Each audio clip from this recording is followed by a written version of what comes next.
காலைல என்ன சாப்பாடா? நல்லா பசி ஆயிட்டு. சரி. நல்லா காய் சம்பந்து எல்லாம் ரெடி பண்ணியாச்சா? நல்லா பசி ஆயிட்டு. சரி. வீட்டுல இருந்து சாப்பாடு கொண்டு வரல. அப்போ எங்க ரெடி பண்ணது? நம்ம வயல்ல உள்ள சாப்பாடு தான். சாப்பாடு தான். ஆமா. இதை தின்னுட்டு தண்ணியா குடிச்சிட வேண்டியதான்.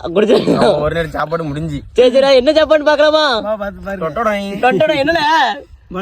வாழைப்பழம். வாழைப்பழம் இயற்கையான முறையில நம்ம வயல்லையே பழுத்த வாழைப்பழம். வாழைப்பழம். ஆமா. சரி சரி, அதான் சாப்பிடாது காலைல சாப்பாடு. ஆமா.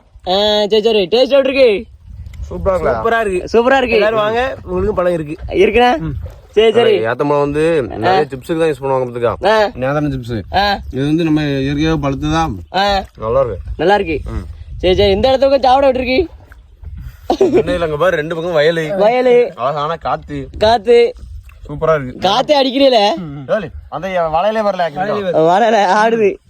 எனக்கு ஒரு பீஸ் தாங்களா? ஒரு பீஸ் இருக்கு. எங்க சொந்தத்துக்கு ஒரு பீஸ் தந்துருங்க. கண்டிப்பா உங்களுக்கு இல்லாமையா?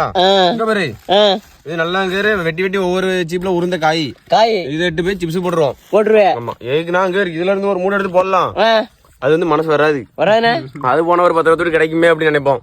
உருந்த காயினா சரி சும்மா ஏதாவது இதை வந்து யாரும் வாங்க மாட்டாங்க. இதை நம்ம வீட்டுக்கு யூஸ் பண்ணிக்கணும். விவசாயினாலே அதுதான். நல்ல பொருளை உங்களுக்கு கொடுத்துட்டு அதுல இந்த கத்திரிக்காய் போட்டானே, நல்ல கத்திரிக்காய் தான் உங்களுக்கு வரணும். நீங்க அதான் பாலிசி பார்த்து தான் வாங்குவீங்க. இந்த ஓட்டை சூத்த அதெல்லாம் இருந்துச்சுனே அதான் நம்மளுக்கு. ஆமா, விவசாய பொருட்களும் அதுதான். சரி சரி சரி, என்ஜாய் பண்ணுங்க. பாப்போம். பாப்போம். பாய் பாய் பாய்.